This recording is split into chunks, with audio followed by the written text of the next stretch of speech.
All right, well, we are now live on YouTube, and welcome to Lightworkers Secret to Success. My name is Adam Trzaskowski. I'm here with Pamela and Amanda and Rebecca, and we are so excited about this topic. We just needed to share it. We obviously talk a lot about this, and we experience a lot of this stuff, and it is really, really deep stuff for you to know about and to use it to your advantage, and to know also how to transmute it if you want to transmute it. So I think Pamela has decided she's going to lead tonight, and I'll turn it over to Pamela. Awesome. Thanks, Adam. Appreciate it. So what we are discussing tonight and sharing our perspective on and our experience on is the benefits, how it's going to really, or you might even already be experiencing the benefits of being in that position of ascending from our 3D to the 5D. And I know for some of the people out there, you may already be 5D and kind of still having to deal with 3D stuff. Some of you may be closer to 4D.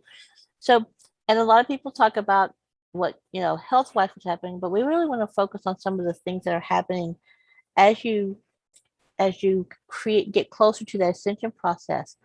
And I know, like for me, one of the things that I liked was talking about and learning about just some of the great things like synchronicity. I've always loved synchronicity. So just those kind of things. So we just kind of share the things that are the benefits of being able to move from 3D to 5D is what we're focusing on today. And so, Rebecca, would you like to go first and share what you see as benefits? Sure.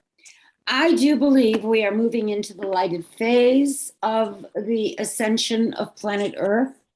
And it's a very, very exciting time for us all to be here, because whether we like it or not, we're all going to be affected by it. And yes, we live in a 3D plane with bodies and stuff. But I think as we go through the raising of the vibration of the planet, we're starting to see people awaken more and more to their higher self, inner guidance. People are moving. I mean, we've seen that in our group, where people are drawn to move to a different part of the planet, take different jobs, because they become more aligned with what is resonating with their higher self, and they just don't want to do that old life anymore that they were doing in the 3D world. Maybe it wasn't really in harmony with their true authentic self. And as we move into the fifth dimension, we all came here for a purpose, and we all have talents and skills. And I think the more we listen to our inner guidance, the more we'll understand why we're here, and share with everyone in our experiences more of our authentic selves. And that includes, we also have psychic abilities. I think, we're hearing stories now of young people that are extremely psychic, and, that can happen to anybody, where you can remote view, you can teleport, you can do all these great things. This is a book called The Meta-Human. That happened to this man, where he all of a sudden had this experience where he awakened to his higher self, and he could see things and give readings to people. You become very psychic when you're living in the fifth dimension. You can read people. You have that intuition that allows you to know who you can trust, who you can't trust, gives you that guidance that you need. You make fewer mistakes as you go more into the fifth dimension, because you're living more on purpose and you are getting guidance. And I mean, if you're of the belief that good wins out over evil, then you'll see your life unfold in a very positive way. It'll just get better and better. And you'll have work to do, because we all have, things that have been going on in our lives that sometimes we have to wrap up, rearrange, do things. I was talking to a friend of mine today who I worked with at United Airlines, and she told me she's probably flying her last trip because they're letting everyone go for 6 years. They're giving them a medical leave for 6 years if they choose not to get vaccinated for whatever reason. So that's kind of the end of her career as she's known it. So a lot of people being forced into making big changes in their lives because of their convictions and their beliefs and their alignment with their own truth and their higher selves. So that's an interesting aspect of it. It's rearranging a lot of people's lives, whether they like it or not. So you have to learn how to go with the flow, be creative, not let it get you down, because there is always a solution. That is so true. I mean, thank you so much, Rebecca. Great insight. Adam, one of the things I wanted, because I know you've experienced the Kundalini and opening up your Kundalini energy. Do you want to talk about how that's impacted your life and how that's helping you with the ascension process? Yeah, that was going to be the one thing I talked about. I know that you sent a list over for us to go through, and there's actually a few things on there, but the Kundalini energy, I think Amanda actually first told me about it. I really didn't know anything about it. And I just started digging into it a little bit more and researching what it actually was and how to activate it was, I think, the number one thing that I was really targeted in on. And through my experience, I found a lot of techniques through YouTube, things that you can do yourself. And what I will say is that when you truly activate it, there is not a feeling in the world that I can even describe on what it feels like. The only thing that I can say is that it feels like every cell in your body is vibrating, and it feels you can, I don't know, this is for me. I don't know if it's for everyone else, but for me, what I could feel was the best way to describe it is if someone's like got fingernails and they're running it down your spine, and especially if you're very sensitive like that, and then they're going up your spine, and but it's just like that. There's like a fluid motion going to it. And then what I found out through my research is that when that happens, most people stop at the spine, at the neck of the spine, like right there. But what I found is that you can actually go right to your temple, your third eye. And when you get it there, that's Christ consciousness is what they say on how to do it. And so a lot of the ancient mystics on how they described it is when you're able to move that energy from like your tailbone, basically, all the way up and into here. And I can kind of like bounce it back and forth is kind of the best way that I can describe it. I believe that's where creation is. That's where it is. And, a few things that I know you can do to help it is be cautious with fluoride. Anything with fluoride in it will calcify the pineal gland. So that's one thing that you want to be really cautious of. I would recommend, after President Trump actually said this, taking hydroxychloroquine for COVID-19. When you dig into it farther, actually hydroxychloroquine also decalcifies your pineal gland. It helps too anyways. So taking some hydroxychloroquine and don't take it on my behalf. Don't say, oh, Adam said to do this. Always contact a medical doctor and make sure that it's safe for you to do. Hydroxychloroquine, though, is very natural and very, very safe to take, but just always contact your doctor first and make sure that it's safe for you to take it. But by doing that stuff, that's going to really get your Kundalini energy going. I've been really looking heavily into twin flames and reading a lot about that. Amanda and I go back and forth on the twin flame stuff, and that also heavily activates it as well. So they're almost kind of interconnected with each other. You can activate your Kundalini without your twin flame. But when you do, you get a different, it almost feels like it's easier. That's probably the best way I can describe it.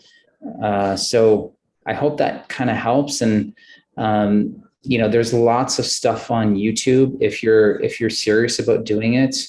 I will say is that it's the best feeling that I've ever had when I was able to activate it.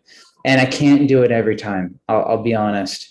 It's not like you just snap your fingers and you say, activate my Kundalini. It's not like it just does that. Like it really takes a lot of focused effort, a lot of deep meditation, and a lot of focused energy to get it going. And even then, when I focus on it, it's not guaranteed to always activate or guaranteed to actually do whatever I want it to do. I believe that once you get to a certain point, you can activate it a lot easier. But for right now, it's not there. So it takes some time. Thank you.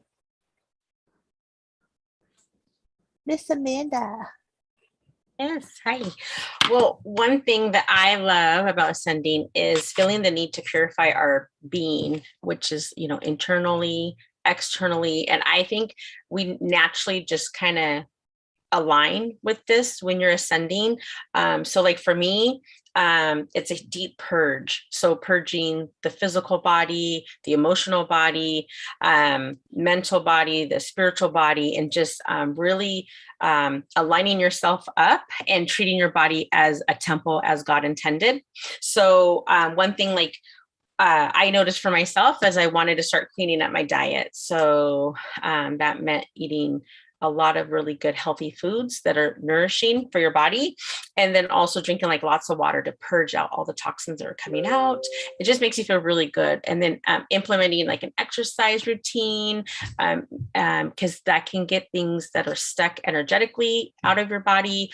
Also spiritually purging trapped emotions that are stuck in your body. So as we're ascending, some of those emotions come up to the surface to be released. And I had a huge purge yesterday that I shared with my social media page and some really close friends and family about some experiences that I had that I thought I had cleared about a year ago. But everything's in layers. So yesterday I was able to purge and really get to, I feel like, the root of some stuff that has been just hanging on for so long since young teenager. And when you are releasing, you have to do it no matter what to ascend, because you can't take it with you. You have to release. But I felt so much better yesterday. When I do energy healing, it's exhausting, but then you're also energized at the same time. So it's that. It's afterwards you're going through and you're feeling, and all these feelings were coming up, and I literally just sat with them. I cried. I allowed myself to cry. I allowed myself to feel them. And then I felt every single one. And I had to breathe literally through these emotions that were coming up that were bottled for so long. And it was heavy. It was really, really heavy. So I did that. And then also just getting yourself mentally ready for ascension, because you have to be so careful of who you talk to, what you watch on TV, what kind of music you listen to. Is it really benefiting you? Is it raising your vibration?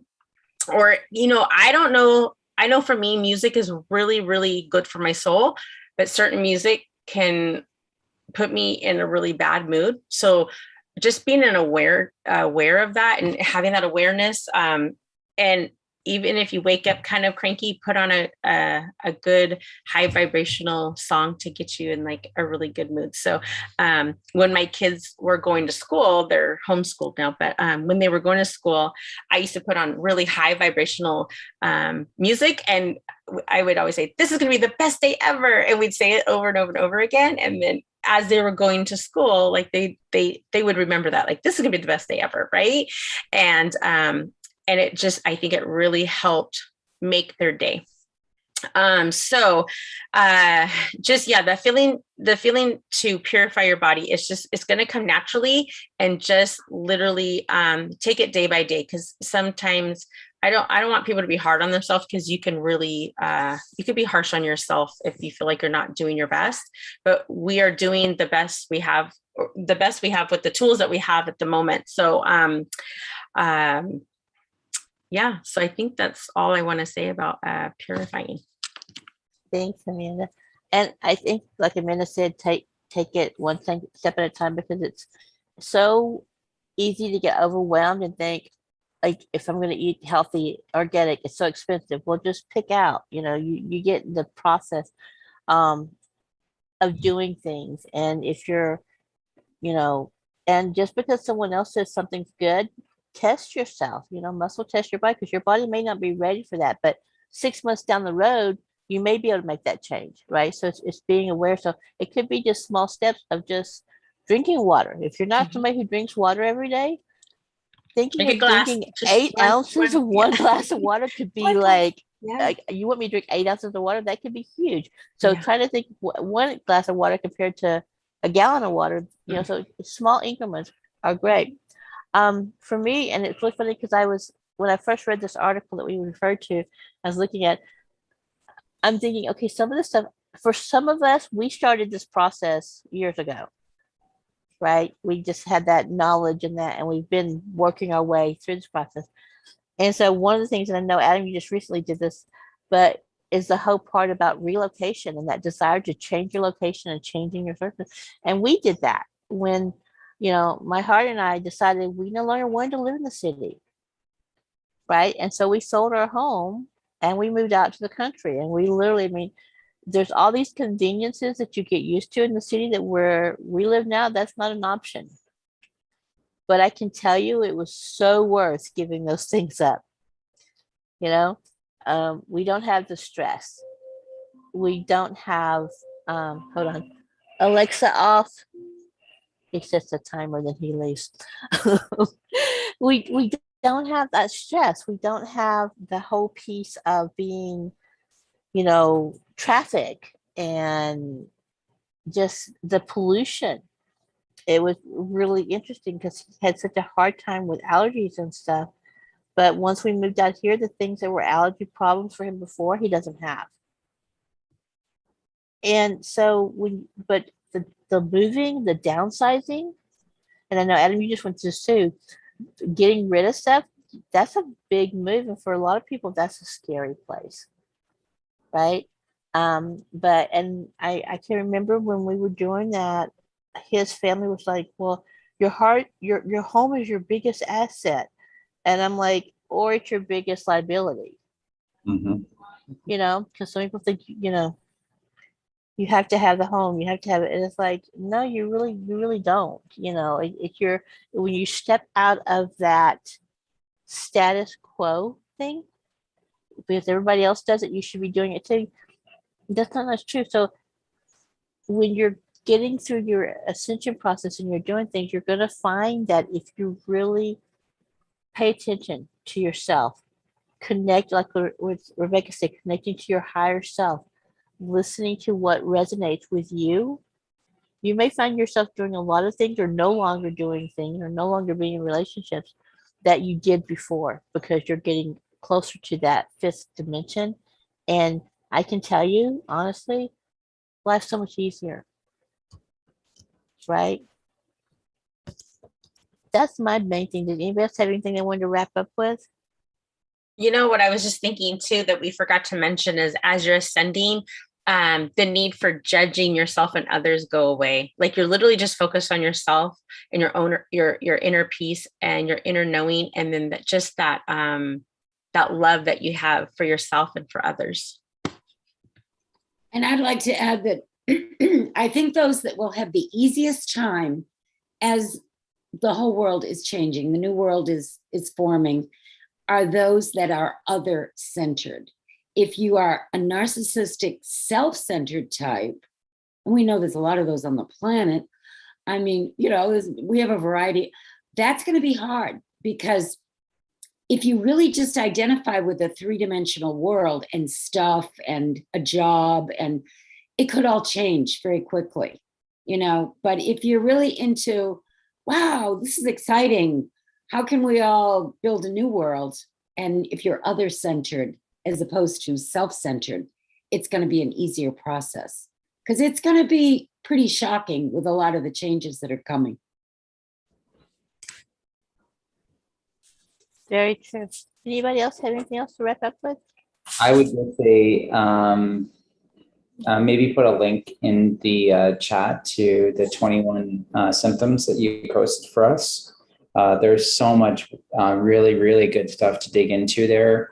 I mean, we only talked about just a small fraction of it. There's so much as you're going through this. I would dig deep into this if this is of any interest to you. I know it's of big interest to me. And having the new world form in front of you and you have the ability to create it, it's just such a wonderful, wonderful feeling. So just, you know, embrace it, let go of the old dying world, because that's what it is. It's an old dying world. And if you think that this is going to be the thing that's going to help you or save you or rescue you, going back to the old way that things were, just really think to yourself, is that really what you want? Did that get you anywhere where you really wanted to be? Or are you at an opportunity right now, a crossroads, to create whatever it is that you want to have this better world? You know, so many times you hear people say, I'm going to change the world. But really, what does that mean? Well, you now, I think, for the first time in human history, you actually have the biggest opportunity by doing it. And you're more powerful than you possibly think. So just remember that. Always keep that in the front of your mind and just be ready to go. And you'll know when the time is right to change the world. And it's exciting times. Thank you guys for being here. Thank you for watching our channel tonight. If this is the first time you found our channel, we believe nothing happens by accident. So we're glad you're here. Please subscribe. And if you liked our video, like it. And if you know someone who might be impacted positively, feel free to share it. And if you hit that little notification bell down there, you'll know when we're going live. Again, thank you guys. And we look forward to having you make comments and tell us what you want to hear. Bye for now.